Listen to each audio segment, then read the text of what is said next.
രക്ഷപ്പെട്ട്.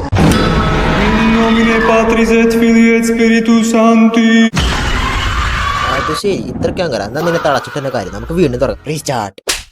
ഓ ഇതേ പിന്നെയും തുടങ്ങി. സ്കിപ്പടിക്ക്. പൂജ നടക്കുന്ന സ്ഥലത്തേക്ക് തീ വീഴില്ല പോണ്ടത് അല്ലേ? അതോർത്തപ്പോ ഞാൻ ഓർത്തെ. അല്ല, പൂജ നടക്കുന്ന സ്ഥലത്തേക്ക് ഏത് വഴി പോവാ? ഇമാതിരി കൺഫ്യൂഷൻ പിടിച്ചു.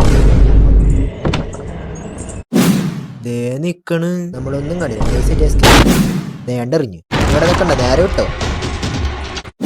ഇതിനിടയിൽ വീണ്ടും വന്നാ ഓടിക്കോ. ഇതേ പിടിച്ചു. റീസ്റ്റാർട്ട്.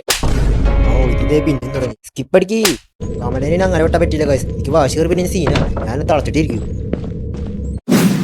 കമൽ വന്ന അപ്പ നമ്മൾ ഇതിൽ കയറി വിളിക്കണം.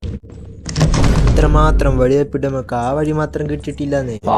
അയ്യോ അയ്യോ, ഞാൻ വീണ്ടും വഴി പറഞ്ഞു. ഇനി ഇത് എവിടെ കൊണ്ട് വയ്ക്കും? എവിടെയാണ് ഈ പൂജ ചെയ്യുന്ന സ്ഥലം? നമ്മൾ ഇതുപോലൊരു വഴി എവിടെയോ കണ്ടു പരിചയം പോലെ. ആ ഇത് നമ്മളാ മറ്റേ വഴിയല്ലേ? ഇതിലൂടെ നമ്മൾ ആദ്യം വന്നത്.